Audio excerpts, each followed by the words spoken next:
Dave, when you had a chance during the bye week to evaluate special teams through the first half of the season, what were some of the big takeaways that you had, both maybe from a positive and not so positive standpoint? I'd say there's a bunch on each side, some good, some bad. Bottom line is we got to continue to find a way to play better, help our team win more games. We're 4-4. It's about the team.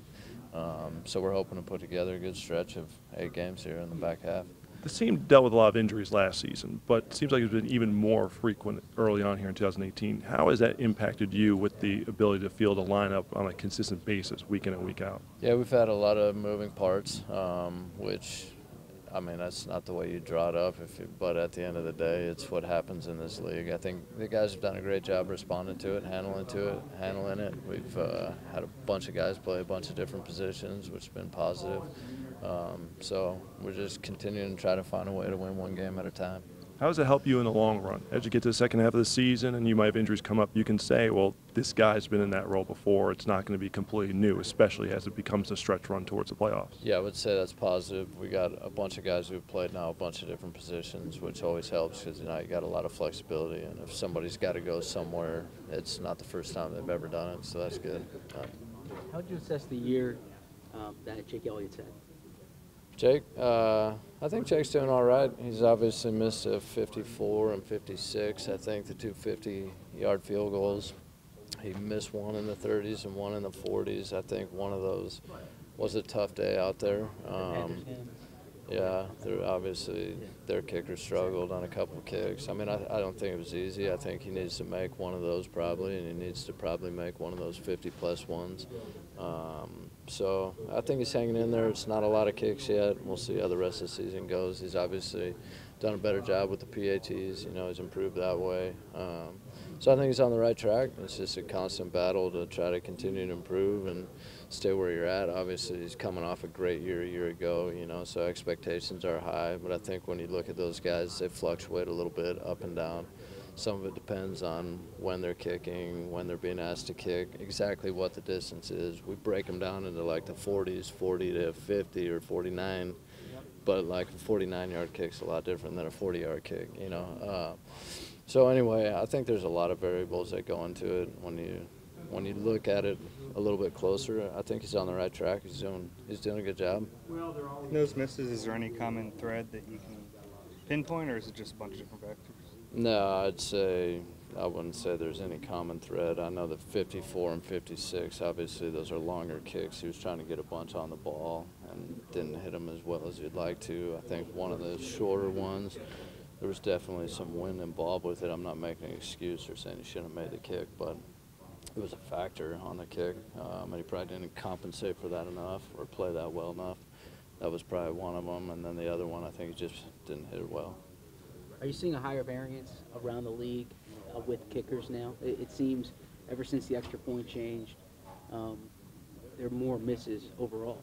Yeah, to be honest with you, I do not know if that's the case. You may know better than me. I really have not studied everyone like that or the trend in general. I've kind of know our guy better than anything, but so I don't know if that's true or not. I think historically those guys keep getting better and better.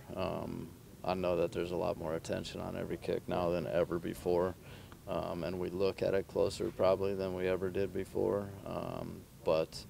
And then making the PAT obviously a lot longer has changed obviously those numbers from before.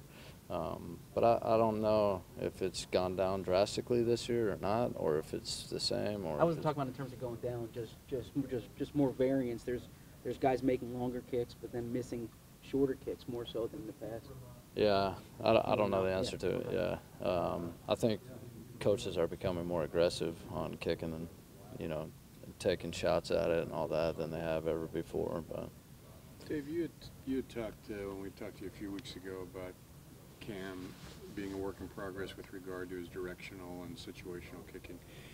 He hasn't had any touchbacks in like 4 games, I think. I was curious, do you see improvement in that area? No, yeah, definitely. I mean, I think the one thing that's great about Cam is he's a talented kid, but more than that, I mean, you have to have that to have a chance. But he's got talent, but the best thing about him is he's got a great work ethic. He loves playing. He's really prideful about his game. So he's done a great job of responding to some challenges. There's been some areas we've put some pressure on him to improve, and he's done a great job responding to that. Obviously, I think he's still got a long ways to go. He's a young player. He's got a lot of upside. I think the future's really bright for him. But there's nothing like playing in these games and getting experience. The one area statistically that he seems to be lacking right now is inside the 20%. I assume that's one area you'd like to see improvement. Yeah, I would say in general we'd like to see a good number there, but I would also say that some of that's a lot of the punting statistics are misleading just because it's where you punt. You know, where's the ball when you're being asked to punt? If the ball's on there 45, that's totally different than your own 30. You know, and I would say like that can influence the statistics a lot either way. And right now, like I think we're up there in net and gross, but a lot of that's because of where we punted also. So I think when you break it down a little bit more, you'd find out, you know, everybody's a little bit in between what those statistics say. I think right now he has the longest yards per punt in NFL history for a career, which tells you that there's a lot more to those statistics. Yeah, I'd say a lot of it's where you punt on the ball, and then I would say a big part in that is also like down and distance factors into that heavily. If it's 4th and 1, it's a whole lot harder to return a punt out of that situation than it is if it's 4th and 12. So there's just a lot of variables that go into every play. How good is Camus? He's done a great job for us. Obviously a good player. He's really productive, had a bunch of tackles. Great kid also, works hard. Is playing more on the defense side of the ball, which is great for him. But, I mean, he does everything we've asked him to do and really done a great job. But he's a playmaker. He makes a difference when he's on the field. So, fun to be around.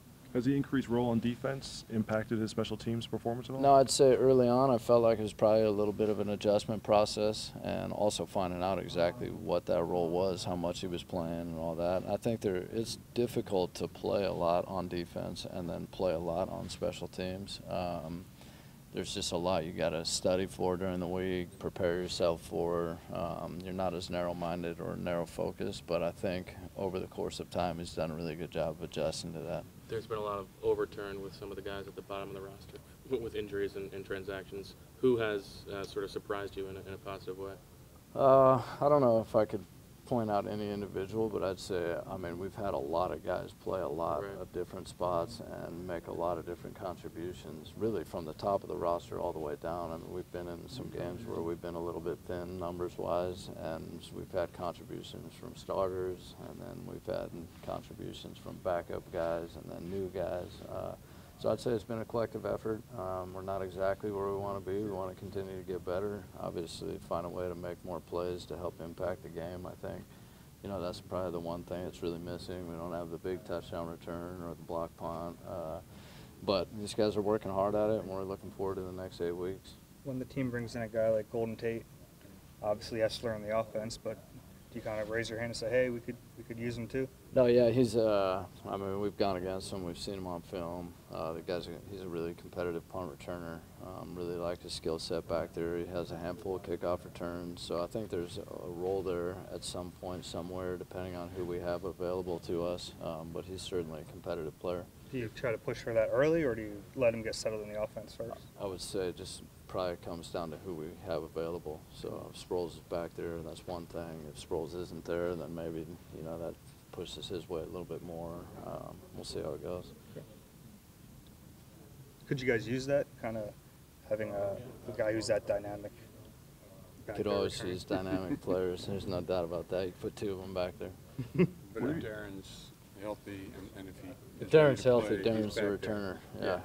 Kickoffs as well? No. Nice try. Let's get to first base before we get a second.